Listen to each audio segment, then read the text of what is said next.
Good morning, allez, Iden, il sera aujourd'hui le Nishmat Ravachar Ben Benjamin Zeev, François Fagé Ben Trana, David Ben Fortuna Mazal Fritna, Janine Ruth Ben Fortuna Mazal Fritna. Si vous souhaitez aussi d'une prochaine étude de Mishnah, contactez le 5 minutes éternelles, nous étudions Masechet Dmaï, Perek Vav Mishnah Aleph, Amkabel Sadeh mi Israël, Min Anochri ou Min Akuti, Yechalek Lifnehem, Achocher Sadeh mi Israël, Torem Venoten Lo. אמר רבי יהודה אימתי בזמן שנותן לו מאותה השדה או מאותו המין. אבל אם נתן לו משדה אחרת או ממין אחר, מעשר ונותן לו. Une petite introduction avant de commencer notre Mishnah qui va concerner plusieurs Mishnayot prochaines, un sujet qu'on a déjà évoqué aussi quelques fois, à savoir lorsque un chaver, c'est quelqu'un qui est méticuleux sur le tour de Maasot, à part le devoir de prélever toutes les trombes Maasot de ce qu'il va consommer, il y a même aussi tout ce qui passe par ses mains dans lesquelles il fait acquisition de ce qu'il a. D'accord? Soit, si jamais j'achète quelque chose pour le revendre à quelqu'un, c'est passé dans mes mains, je dois prélever. Et il y a plein de Mishnayot qui parlent de situations, par exemple, on avait évoqué déjà, si je prends des fruits pour les acheter, est-ce que je peux les rendre au vendeur, ou bien je dois nécessairement les prélever auparavant, par exemple. Parce que dès que j'ai voulu acquérir, j'ai acquis, je deviens imposé. Et je dois, moi, prélever. Maintenant, dans notre Mishnah, on va parler d'un cas un petit peu particulier, on va parler du kablan, ou du chocher. C'est quoi un kablan, c'est quoi un chocher? C'est quelqu'un qui prend le bail du champ, en deux mots. Il y a plusieurs sortes il va prendre en gérance le champ. Soit, il y a deux manières, soit je donne un pourcentage fixe des gains, soit je donne un prix fixe de la récolte. C'est-à-dire, Kablan, c'est celui qui va recevoir les merza, les shlish, le reviya, payer la moitié, le tiers ou le quart des fruits. Toi, tu as la terre, tu as les biens. Moi, j'ai la force du travail. Je prends moi ton champ, je travaille dessus.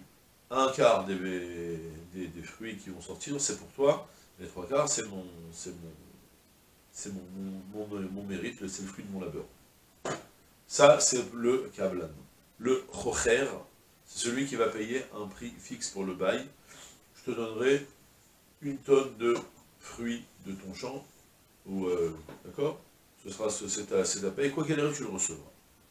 Et là maintenant, la question est de savoir, est-ce que je suis kablan, moi, chez un juif, ou même chez un kouti, ou même encore chez un goy, puisque les fruits du goy sont imposés de Tromotou. Je vais maintenant, moi c'est moi qui exploite le champ. J'exploite, après je vais donner maintenant la part au goy. Est-ce qu'avant de lui donner sa part, j'ai au goy ou au juif, est-ce que j'ai le devoir de prélever ou non la part que je vais lui donner? En théorie, il y aurait un problème. J'ai pas le droit de payer une dette avec ces fruits-là.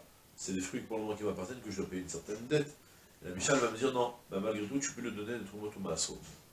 D'accord? Donc ça, c'est ce que la Mishnah commence en disant. Amekabel Sadeh mi Israël.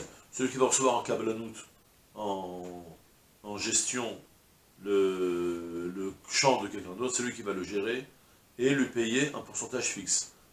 Ou bien, d'un juif, mi Israël, ou encore minanochi, d'un goy, ou minakuti, ou même encore d'un kouti. Ça, c'est les peuples qu'on avait évoqués dans les Mishnayot plus haut, pour nous dire que, toujours selon l'avis qui pense que les fruits du goy sont posés de Tromotou Maasot, donc en l'occurrence la Mishnah elle va selon ça, et le kouti c'est le peuple qui se sont convertis avec intérêt et sans être intègres, que malgré tout ils ont des trombotes comme des juifs. Dans ces cas de figure, est-ce que, alors la Mishnah me dit, Yechalek lifnehem, je pourrais partager devant eux, leur donner leur part, sans moi prélever leur Tromotou Maasot. C'est le chidouche de la Mishnah, qui va dire que même si en théorie, si moi je vais cueillir des fruits pour aller les revendre, ou pour payer une dette, je suis obligé de prélever ce qui passe par mes mains, mais là, lorsque je suis moi-même le gérant du bien du Hamaretz, et que lui ne va pas prélever les Tromotou Maasot, malgré tout, c'est pas mon problème. Autant que si vous avez des fruits, moi j'ai pas de mitzvah, j'ai pas d'intérêt à partir de chercher moi acheter des fruits pour vous prélever vos fruits. Je dois prélever mes fruits, c'est déjà assez compliqué d'assumer, j'ai pas besoin d'assumer les fruits des autres.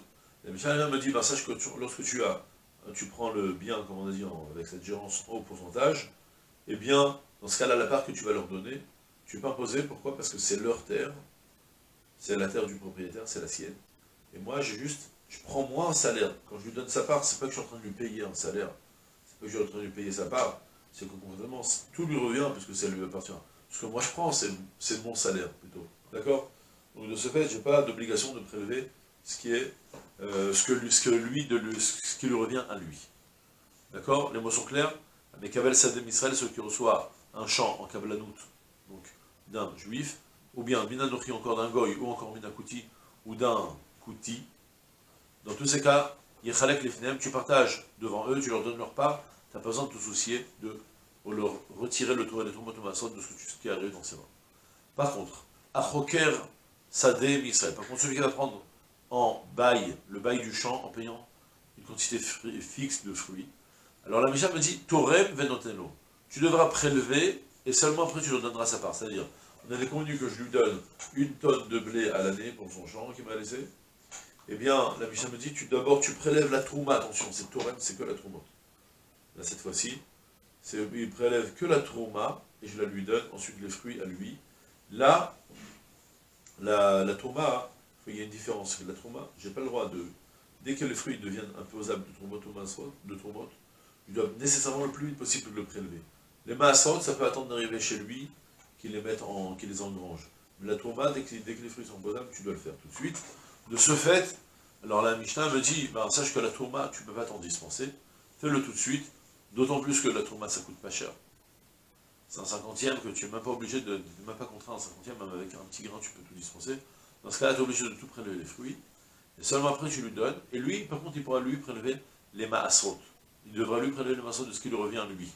Et toi, tu n'as pas d'obligation d'assurer qu'il va prélever. Sur ça, viens Rabbi Yehuda me donne une condition en me disant, Matai, dans quelles conditions tu te défais de ta responsabilité de prélever les fruits parce que tu n'es pas en train de payer une dette? Uniquement chez Nathan l'Omeota Asadeh ou Meota Amin, que à condition que tu lui as donné ses propres fruits qui lui reviennent de cette même espèce-là par rapport à ton contrat. Tu avais dit 1 tonne de blé, du champ de blé, eh bien, la tonne de blé que tu lui donnes de ce propre champ, c'est sa condition, c'est à lui, tout lui revient, c'est sa part à lui.